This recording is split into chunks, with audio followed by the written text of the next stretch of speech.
서울여자대학교 사랑의 엽서 공모전의 대상으로 뽑힌 글입니다. 나에게 티끌 하나 주지 않은 거린들이 내게 손을 내밀 때면 불쌍하다고 생각했습니다.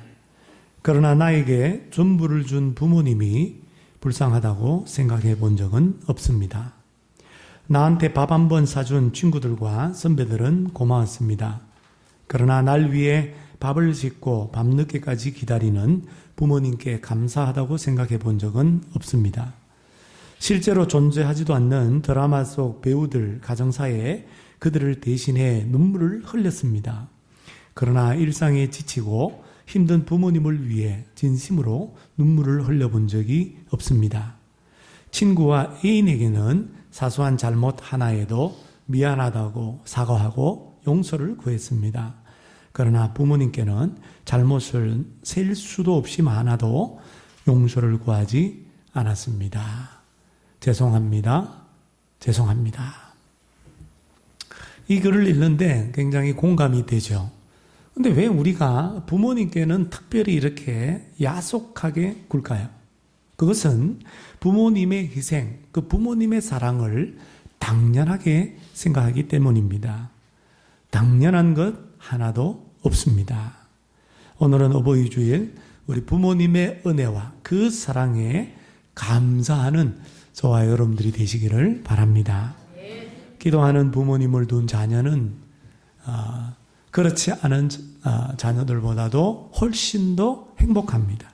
왜냐하면 부모님의 자녀를 위한 기도는 반드시 응답되기 때문입니다. 부모님의 자녀를 위한 기도는 자녀에 대한 그 부모의 소원이 담겨 있어요. 오늘 본문은 영적인 아버지로서 바울의 영적 자녀를 위한 소원을 알 수 있는 바울의 자녀를 위한 기도입니다. 바울의 기도는 한마디로 말하면 자녀 양육을 위한 기도였습니다.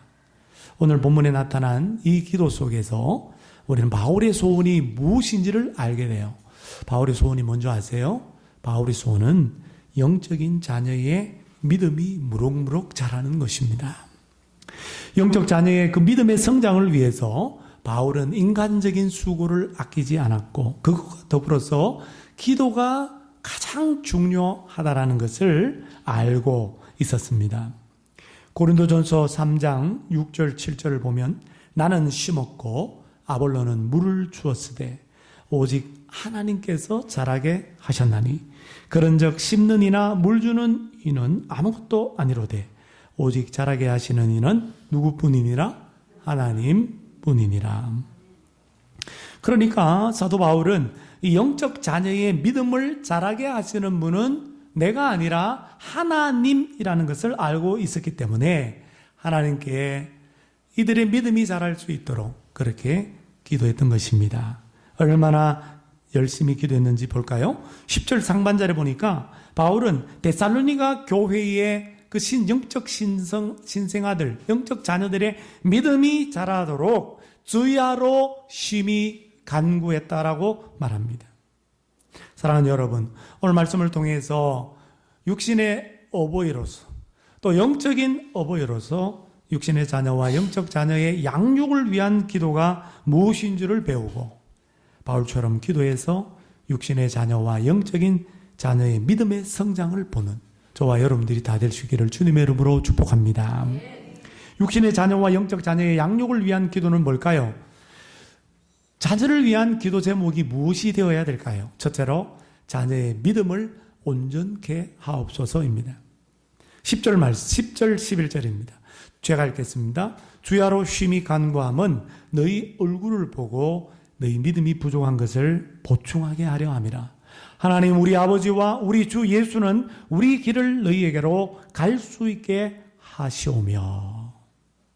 11절 끝에 갈 수 있게 하시오며, 이 갈 수 있게 하다라고 하는 단어는 곧게 해달라 또는 평평하게 해달라 또는 장애물을 제거해달라라고 하는 뜻입니다. 앞서 살펴본 것처럼 사도 바울은 데살로니가 교회를 떠나서 데살로니가 교회에 여러 번 방문하고자 했지만 누가 길을 막았다고요? 사탄이 길을 막았습니다. 여전히 그 데살로니가라고 하는 도시에는 바울과 또 바울의 복음을 들은 신자들을 박해하는 유대인들이 아주 난리를 치고 있었기 때문입니다. 사도 바울이 가지 못해서, 보고 싶어도 보지 못해서 오늘 하나님 앞에 기도를 드렸어요. 하나님, 갈 수 있게 해달라고. 하나님, 저들을 볼 수 있게 해달라고. 그렇게 밤낮으로 기도했습니다. 왜 바울은 이런 기도를 올렸을까요? 10절 하반절 그 이유와 목적이 나옵니다.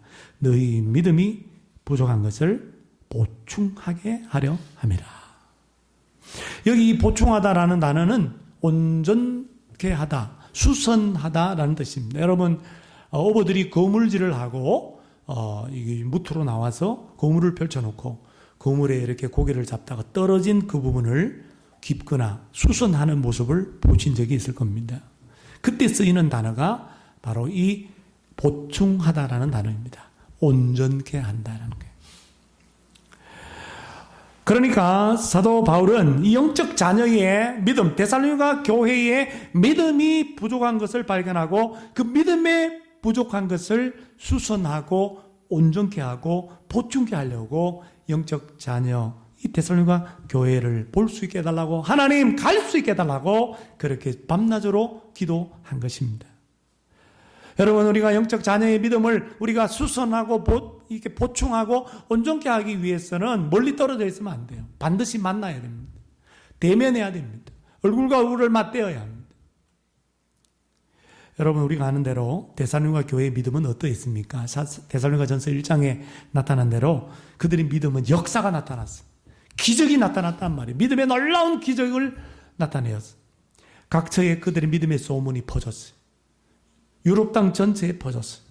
마게도냐와 아가야, 이 헬라 지역 전체의 모든 믿는 자의 본이 될 정도의 믿음이었습니다. 궁금해서 디모데를 아테네에서 보냈는데 디모데가 고린도에 있는 바울에게 와서 보고하는데 보니까 데살로니가 교회의 소식이 너무나 놀라워요. 어떤 소식이었어요? 예, 믿음의 기쁜 소식, 사랑의 기쁜 소식이었습니다. 그래서 사도 바울은 걱정했는데 걱정과는 달리 그들의 믿음이 환난 가운데 든든히 성하는 것을 보고 그들의 믿음으로 말미암아 내가 환난 가운데 복음을 전하는 사역을 하는데 내가 위로를 받았다라고 얘기합니다. 이제는 내가 살게 되었다, 살맛이 생겼다라고 얘기합니다. 그리고 기쁘다라고 얘기합니다. 그들의 믿음을 칭찬합니다. 그리고 그들의 믿음으로 말미암아 하나님께 무엇으로 감사할까? 어떤 감사로 보답할까? 라고까지 할 정도였습니다. 여러분, 이 정도의 믿음이면, 영적 신생아, 영적 자녀의 믿음이 이 정도라면 되지 않았습니까? 이 정도면 됐다라고 생각할 수 있지 않겠습니까? 데살로니가 믿음에 대해서 더 이상 권면할 게 뭐가 있어요? 조언할 게 뭐가 있겠습니까? 그러나 사도 바울은 데살로니가 교회의 믿음이 부족한 것을 발견했어요. 그 부족한 것이 뭘까요? 앞으로 살펴보겠지만 예수님의 재림의 이해의 부족이었습니다. 잘못된 종말 사상이었어요. 우리 생전에 예수님이 오신다, 이렇게 그들은 굳게 믿고 예수님이 오게 되면 어떻게 되지? 먼저 사별한 우리 부모님은 어떻게 되지? 예수님의 마지막 부활에 참여할 수 있을까? 그런 불안과 염려 가운데 사로잡힌 사람들도 있었고, 예수님이 우리 생전에 오시는데 직장에 가서 상사의 눈치를 보면서 스트레스를 받으면서 내가 일할 필요가 뭐가 있어? 라고 생각하면서 일도 하지 않고 노는 사람들이 있었습니다. 그 당시의 교회는 오늘 교회의 개념과 달리 가족과 같은 개념이었어요.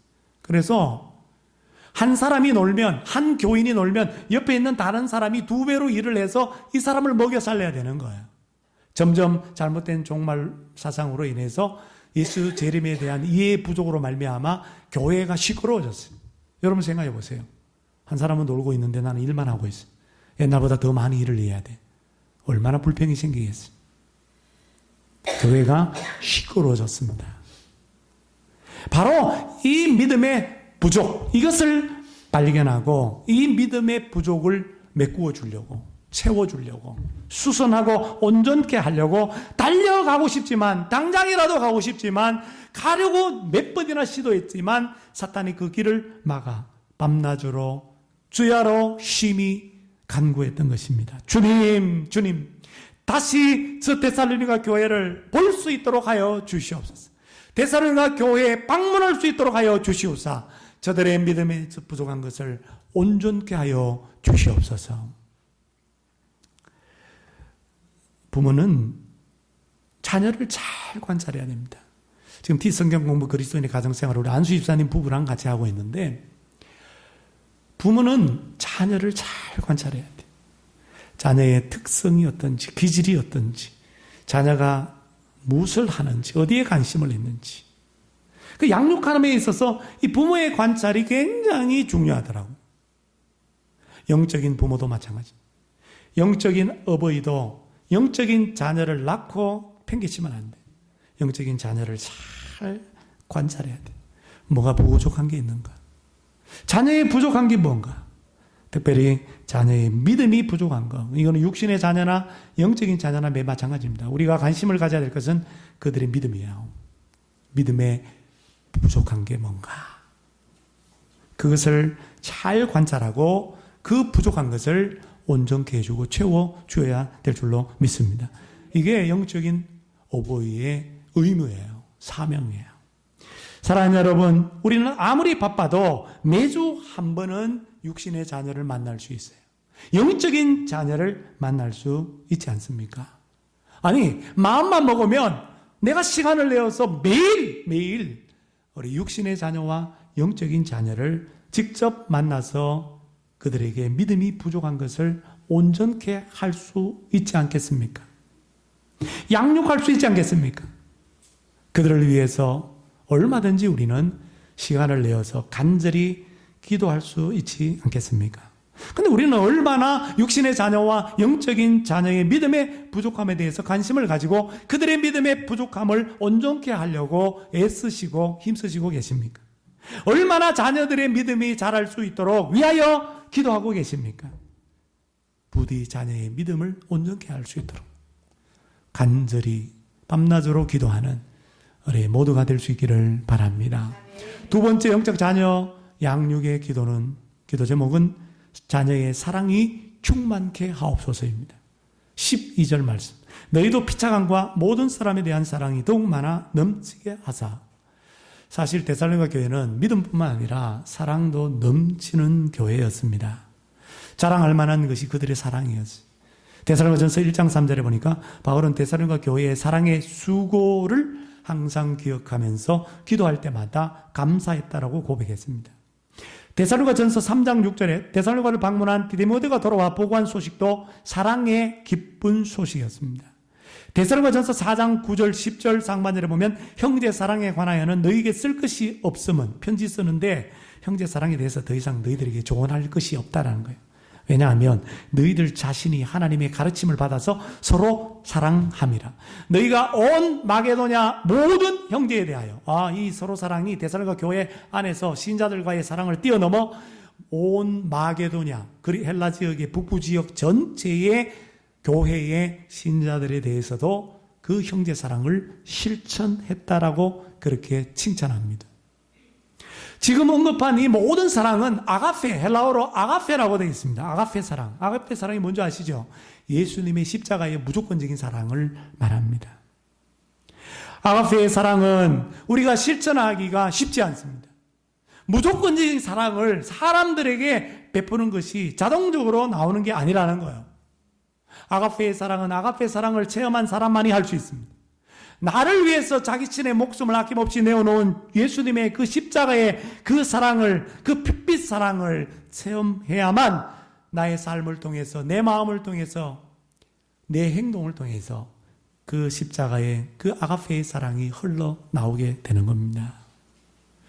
그러므로 오늘 데살로니가 교회가 바울이 칭찬할 정도로, 권면할 필요가 없을 정도로 충만한 사랑을 나타내었다라는 것은 뭘 말합니까? 그들이 바울의 복음을 통해서 예수 그리스도의 십자가의 그 핏빛 사랑을 온몸으로 체험했다라는 것입니다. 그들이 그 십자가의 사랑, 앞의 사랑을 체험했기 때문에 아가페의 사랑을 실천함에 있어서는 바울의 권면을 받을 필요가 없을 정도로 거의 완벽했다라는 거예요. 게다가 당시 교회 상황이 어땠다고요? 유대인 동족들의 핍박을 받는 상황이었습니다. 그 사실을 감안하면 그들의 교회의 사랑의 실천은 놀라운 것입니다. 왜냐하면 여러분, 사람은 평안하고 좀 마음의 여유가 있을 때는 다른 사람을 섬기기가 쉬워요. 다른 사람에 대해서 이타적이 되어서 그들에게 사랑을 베풀 가능성이 있습니다. 그러나 내가 질병에 걸려있고 내가 죽게 되었고 내가 어마어마한 고통과 고난 가운데 있을 때는 남을 돌아보지 않습니다. 내 옆에 있는 가족도 돌아보지 않아요. 왜? 이기적이 되기 쉽습니다. 특별히 나를 핍박하고 예수 믿는다고 박해하는 사람들을 사랑하기보다, 무조건적으로 사랑하기보다 미워하기가 쉬워요. 이게 인간의 본능이에요. 그게 본성이에요. 그런데 오늘 데살로니가 교회는 환난 가운데 있어요. 동족들의 핍박을 받는 그 유대인 신자들로 되어 있는 이 데살로니가 교회가 그런 환난 가운데서도 그 본성과 본능을 거슬러서 서로 신자들끼리 사랑할 뿐만 아니라 나를 핍박하는 저 원수 같던 유대인 동족들도 그들이 아가페의 사랑으로 사랑했다라는 것입니다. 아니, 이런 사랑을 실천하는 데살로니가 교회에 뭐가 부족한 게 있겠어요? 흠잡을 데가 없는 사랑을 실천하는 그 교회에 왜 사도 바울은 사랑이 넘치게 해달라고, 사랑이 더 많아서 더 넘치게 해달라고 그렇게 기도했겠습니까? 그 이유가 뭘까요? 사랑을 실천하는 교회를 위하여 더 사랑 많이 하게 해달라고 기도한 이유가 뭘까요? 사랑은 아무리 많이 해도 항상 부족한 것이기 때문입니다. 사랑은 아무리 채워도 항상 모자라는 것이기 때문입니다. 사랑은 그래서 이 정도면 됐다, 그만 사랑해도 되겠다, 이런 게 없어요. 사랑은 끊임없이 끝없이 필요하고, 사랑은 더욱 많아 넘쳐야 하는 것입니다. 사랑은 더욱 많아 넘치게 해야 할 우리 그리스도인들의 덕목이에요. 우리 크리스찬, 우리 신자의 덕목입니다.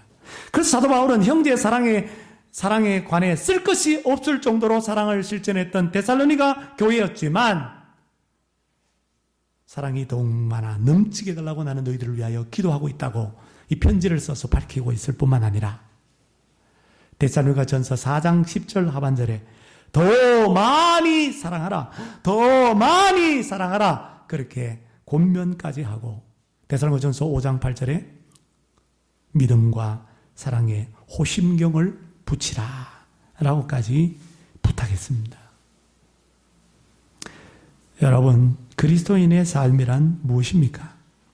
예수 그리스도의 십자가 사랑, 무조건적인 하나님의 사랑, 그 아가페의 사랑을 주고받는 삶입니다. 예수 그리스도의 사랑에 강권적으로 압도되어서 그 그리스도의 사랑이 넘쳐 흐르는 삶이 우리 신자의 삶입니다. 그러므로 그리스도인의 삶에 그리스도의 사랑이 없으면 그것은 아무것도 아니에요. 사랑이 없으면 아무것도 아니라 그러지. 그리스도의 삶 속에 그리스도의 사랑, 아가페의 사랑이 없으면 무익한 삶입니다. 여러분, 우리가 만약 우리가 아는 개척교회를 우리가 개척교회를 하나 세우고 그 개척교회를 위해서 우리 성도들이 기도한다고 그러면 뭘 놓고 기도하겠습니까? 그 기도 제목이 뭘까요?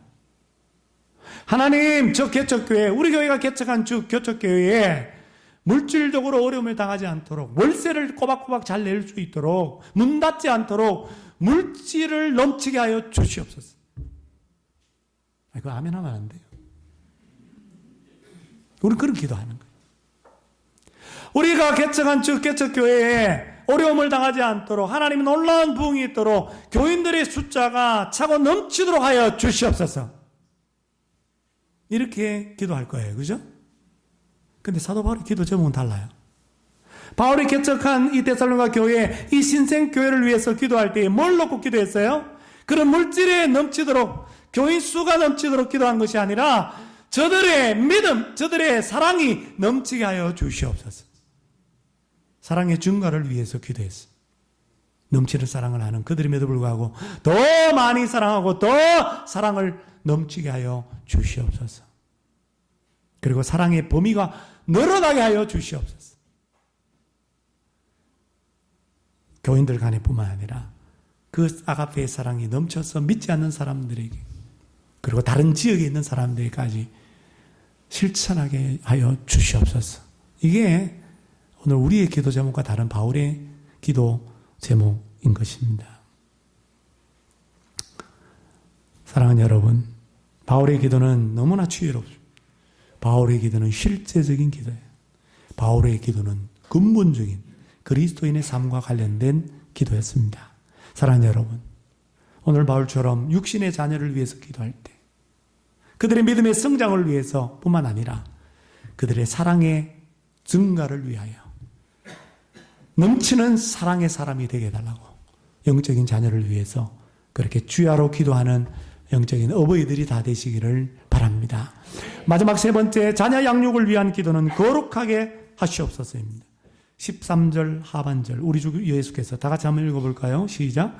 우리 주 예수께서 그의 모든 성도와 함께 강림하실 때에 하나님 우리 아버지 앞에서 거룩함에 흠이 없게 하시기를 원하노라.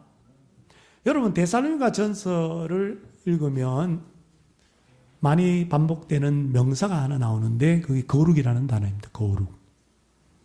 2장 10절, 우리가 너희 믿는 자들을 향하여 어떻게 거룩하고 옳고 흠없이 행하였는지에 대하여 4장 3절, 하나님의 뜻은 이것이니 너희의 거룩함이라. 5장 23절, 평강의 하나님이 친히 너희를 온전히 거룩하게 하시고 또 너희 온 영과 혼과 몸이 우리 주 예수 그리스도 강림하실 때 흠없게 보존되기를 원하노라. 이처럼 사도 바울은 데살로니가 교회의 영적 자녀의 거룩함을 강조하고 거룩함을 설교하고 거룩함을 위하여 간절히 기도했습니다. 그 이유가 뭘까요? 그것은 예수님의 재림이 곧 임하기 때문입니다. 여러분, 예수님이 재림하실 때, 예수님이 초림, 첫 번째 오실 때는 온 인류를 구원하기 위하여 오셨어요. 온 인류의 죄를 용서하기 위하여 오셨어요. 구원자로 오셨어요. 그러나 예수님이 다시 오신다고 약속하셨는데 예수님의 약속은 하나님의 성경의 말씀은 다 이루어졌어요. 하나만 남았어요. 예수님이 다시 오신다는 거예요. 근데 예수님이 다시 오실 때 예수님은 심판자로 오십니다. 심판자로. 우리 조금 전에 사도신경 할 때 심판하러 오시는 예수님을 고백했습니다. 예수님 재림 때에 신자의 삶에 대해서 주님의 평가를 받기 때문에, 주님의 심판을 받기 때문에 사도 바울은 주님 오실 때까지 성도들 데살로니가 교회가 거룩함에 흠이 없게 해달라고 그렇게 기도했던 거예요. 그런 소망을 가지고 기도했던 것입니다. 고린도후서 5장 10절 말씀에 보면 이는 우리가 다 반드시 그리스도의 심판대 앞에 나타나게 되어 각각 선악간에 그 몸으로 행한 것을 따라 받으려 함이라. 행함으로 구원을 받지는 않습니다. 오직 예수를 믿음으로 구원을 받습니다. 그러나 구원받은 신자나 구원받지 못한 신자나 행위에 따라서 하나님께서 반드시 심판하시는데 예수님이 재림하셔서 그리스도의 심판대 앞에 우리를 세우시고 우리의 선악한 행위에 따라서 심판하시는 거예요. 그래서 예수님을 위해서 희생하고 예수를 위해서 죽고 예수를 위해서 헌신한 사람들은 주님께서 상급을 주시는 거예요. 성경에 보면 면류관으로 표현되죠. 의의 면류관, 생명의 면류관, 우리 예수님이 씌워주시는 거예요. 그러나 예수를 위해서 뭐 한 게 하나도 없어. 그저 교회만 왔다 갔다 했어. 겨우 예수 믿고 구원만 받았어. 목욕탕에 불 나가지고 겨우 목숨만 건진 그 부끄러운 구원. 얼굴이 수동이 되고 온몸이 빨가벗긴 채로 겨우 목숨만 건진 구원. 상급이 하나도 없어. 주님 앞에 부끄러운 구원 받지 않도록 영광스럽고 자랑스러운 그러한 상급을 받을 수 있도록 거룩함에 흠이 없도록 예수님 신랑, 우리는 신부, 깨끗하고 정결한 신부로 여러분 이 땅 가운데 보존되어야 될 줄로 믿습니다. 예수님께서도 십자가를 지시기 전에 교회를 위해서 이와 같이 기도했습니다. 요한복음 17장 17절 그들을 교회를 진리로 거룩하게 하옵소서. 진리는 나의 말씀입니다. 당시 데살로니가 교회는 간절하게 주님의 재림을 기다리고 있었어요. 전부 다 살아생전에 예수님 온다고 믿었기 때문에 예수님의 재림을 너무 간절하게 기다리고 있었어요. 그러나 문제가 있었어요. 앞에 설명한 것처럼 주님의 재림을 맞이할 준비가 전혀 되어 있지 않았어요.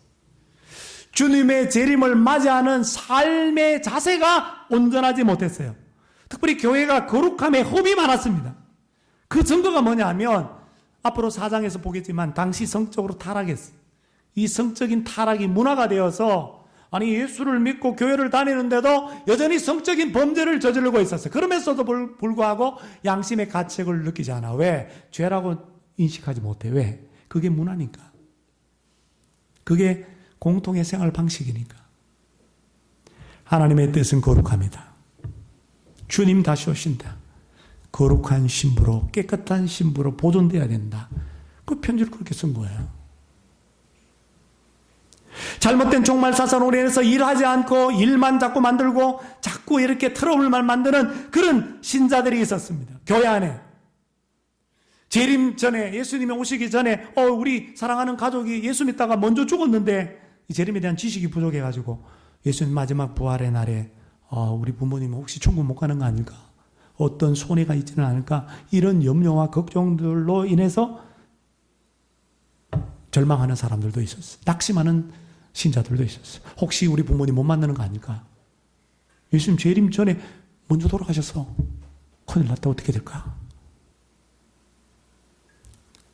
이 모든 증거들이 다 거룩함에 홈이 있었던 증거였습니다. 그러니까 성적인 문제, 노동, 일의 문제, 그리고 죽음의 문제, 이것은 우리 일상생활과 직결되는 문제거든요. 이런 일상생활 속에서 이게 해결이 안 된 상태에서 있었기 때문에 이 데살로니가 교회의 거룩함에 홈이 많았어요. 특별히 동족 유대인들로부터 예수 믿는다고 핍박을 받고 왕따를 당하고 경제적으로 이렇게 단절이 되어서 궁핍함 가운데 이 교회의 마음이 흔들리게 되고 마음이 점점점 약해지는 상황이었습니다.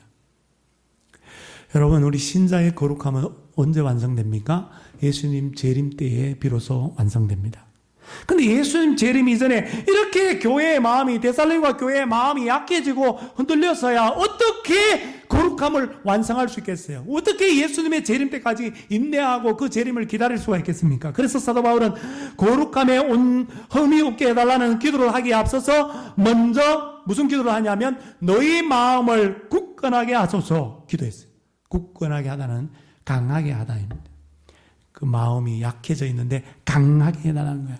마음이 흔들리고 있는데 굳건하게 해야만 거룩하게 될 수 있다. 환난 가운데 마음이 흔들리거나 약해서는 결코 예수님 재림 때까지 인내하지 못하고 재림을 기다리지도 못하고 신앙을 포기하게 된다. 거룩하지 못하게 된다. 라는 것을 바울은 너무너무 잘 알았기 때문에 거룩하게 하옵소서 그렇게 기도했던 것입니다. 여러분, 육의 자녀나 영적인 자녀도 마찬가지. 예수 믿은 지 얼마 된 초신자들의 마음도 보면 마음이 자주 흔들려요. 약해져. 신앙생활하는 게 원래 롤러코스터를 타는 거 아니겠어요? 올라갈 때도 있지만 떨어질 때도 있죠. 그러나 올라갔다 내려갔다 하면서 조금씩 성장하는 게 신앙생활이에요. 근데 초신자들은, 예수 믿은 지 얼마 안 된 사람들은 시험에 들기가 쉬워요. 조그만 문제 때문에. 작은 고난에도 넘어질 때가 많습니다. 마음이 약해지고 자주 흔들립니다. 나는 예수 믿는다고 했는데 아이고 내 남편이 예수를 안 믿어. 예수 안 믿는 남편이 아니 옆에 내가 말이야 설거지도 안 하고 오늘 교회 가자면 밥도 안 차리게 주고 그러면 안 됩니다. 여러분 큰일 납니다. 그것뿐만 아니라 사사건건 이게 뭐 교회에서 사네 이렇게 얘기하는 거예요. 뭐 교회에서 살기는 못 살아. 그때 해봐야 뭐 수요일 뭐 많이 나와봐야 주일 2번 나오는데 근데도 남편은 안 믿기 때문에 교회에서 산다라고 얘기하는 거예요. 그때 여러분 불신 남편 때문에 믿는 아내의 그 초신자의 마음이 약해지고 흔들리기가 쉽습니다. 뿐만 아니죠. 교회를 다니는데 먼저 믿은 분이 말로 갔다가 자꾸 이렇게 긁어 파네. 여러분, 온전하지 않은 사람들이 교회 안에 많습니다. 저를 비롯해서. 그러니까 사람을 기대하지 마세요. 말 한마디 잘못 던졌는데 그게 그냥 내 심장을 찌르고 내 상처를 찔러가지고 완전히 폭발하게 만드는 거예요. 마음이 흔들리고 마음이 약해지는 거야. 교회에 나기 싫다. 네 예수 믿기 싫다. 이렇게 될 수도 있는 거죠. 세속적 가치관을 가지고 지금까지 30년, 40년, 50년 내가 세상 속에 살면서 세속적 가치관을 가지고 살아왔는데, 아니 교회를 다니다 보니까 설교 말씀을 듣고 말씀을 나누고 세례에서 나누다 보니까 이거는 뭐 성경적 가치관, 내가 갖고 있는 기존의 가치관과 충돌이 일어나네. 완전 4차 세계전쟁이 일어나니까 내 마음속에서 이 성경적 가치관대로 살다가는 내가 쫄딱 망하겠다 이런 생각이 드는 거예요. 그래서 마음이 약해지고 마음이 흔들리기가 쉽습니다. 그때 사랑하는 여러분, 마음이 약하고 흔들리는 그 영적인 자녀와 육신의 자녀의 마음을 굳건하게 하사 주님 재림하실 때까지 거룩함에 험이 없도록 보존되게 하여 주시옵소서. 여러분 간절히 여러분 주야로 기도할 수 있기를 바랍니다.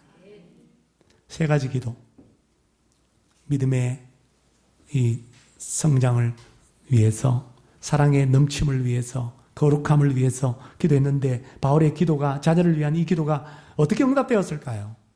놀랍게도 5년 후에 사도행전을 읽어보면 바울이 고린도에서 편지를 쓰고 3차 선교 여행을 하던 가운데 다시 한번 이 마게도냐 헬라 북부 지역을 들른 기억이 사도행전에 나와요. 아마도 그때 마게도냐의 수도가 데살로니가입니다. 바울이 그때 데살로니가 교회로 갔을 것이다. 그들의 얼굴을 보고 그들을 만나 그들의 믿음에 부족한 것을 온전케 했을 것이다. 양육했을 것이다. 응답되었죠. 가서 믿음을 온전케 해달라고. 그들이 부족한 것을 채우게 해달라고.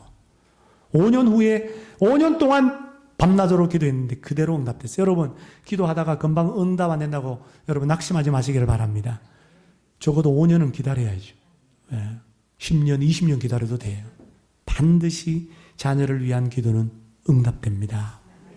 뿐만 아니라 데살로니가 후서 1장 3절 4절을 보세요. 여러분 데살로니가 교회에 바울이 떨어져 있는 동안 첫 번째 편지가 데살로니가 전서, 두 번째 편지가 데살로니가 후서인데 데살로니가 전서에 이렇게 자기가 기도하고 있다 그랬는데 두 번째 편지를 쓸 때 보니까 그 기도가 그대로 응답된 것을 볼 수 있습니다. 우리 다 같이 한번 읽어보겠습니다. 형제들아 시작.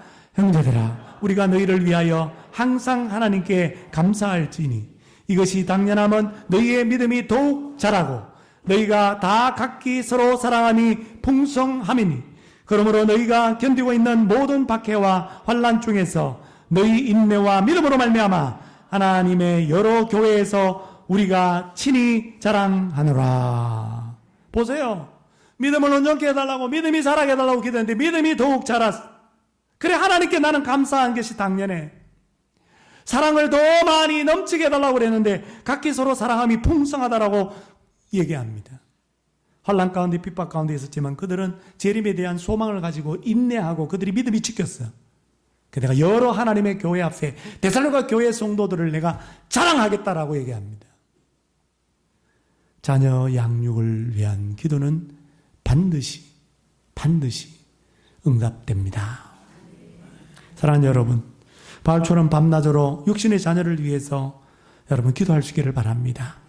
자녀들의 양육을 위해서 기도할 수 있기를 바랍니다. 여러분이 복음으로 낳는 영적인 자녀들을 위해서 또 자녀들의 영적인 성장을 위해서 믿음의 성장과 믿음의 온전함을 위해서 사랑의 충만함을 위해서 거룩함의 흠이 없도록 보존될 수 있게 해달라고 주야로 기도할 수 있기를 바랍니다. 그래서 먼 훗날 그 기도가 응답되어서 주님 다시 오실 때 우리와 우리의 자녀가 정말 정결한 신부로 신랑 되시는 예수님을 맞이하고 거룩하게 흠이 없는 것을 보게 되고 우리 주 예수 앞에서 우리가 낳은 영적인 자녀, 우리의 육신의 자녀를 향하여 나의 소망, 나의 기쁨, 나의 자랑의 면류관이라고 우리 예수님께 자랑하고 소개하는 우리 모두가 될 수 있기를 주님의 이름으로 축원합니다. 주님 다시